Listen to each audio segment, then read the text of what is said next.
I just want to note that mentoring is often thought of as something that may be a long-term process or a deep role that you as professionals may not have had an opportunity to participate in.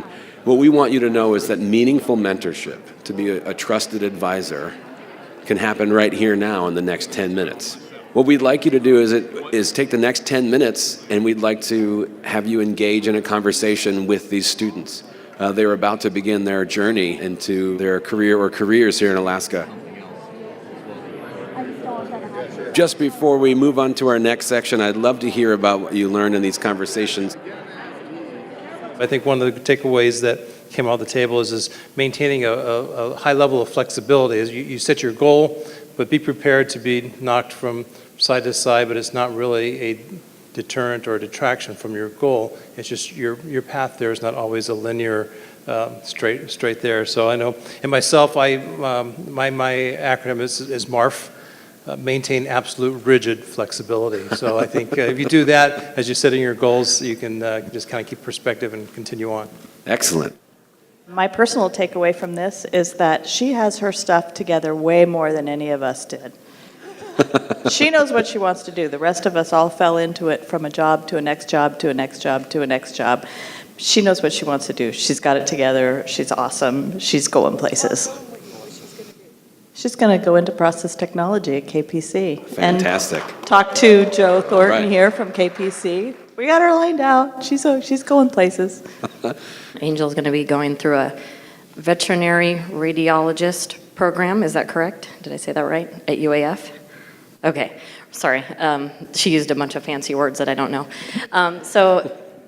And she's working with Sean Schubert, who's a career guide at King Tech. So it was really impressive just to see the amazing staff at ASD, at King Tech specifically, that are helping our youth find their paths, and how it just showed how important networking is and how such a small world it is, and how we can all learn from each other and help each other in our community, and why things like this are important. So I'm really glad that they're here today. All right, we had a young man, his name's Owen, and Owen was interested in being a firefighter, as his father was a firefighter as well. Networking, sitting next to Jeff Laube, representing Kenai Peninsula College, which has an excellent firefighter program. Got to talking to the young man, has a cabin in Sterling. And so we're going to try to get him into the firefighter program down there and possibly be at the firehouse in Nikiski. So good connection made here and a real positive step for Owen. Pretty proud of this kid. He wants to be a diesel technician, and he also wants to be in the mining field. So he's had some great input from folks at our table about really honing in on that desire, and where does he want to fit in the related training side of it? How long does he want to be in school? Where does he want to enter the field? A couple-month program versus a 2-year program, and where that would position himself. He talked about his background being in fishing with his family, so he's displayed a real healthy work ethic, and so we talked about maybe not counting that out, because it certainly has a diesel component in that field. But what I really wanted to recognize about this process and us being involved with young people at our tables is I immediately told him, you know what, you need to talk to Bill Bieber.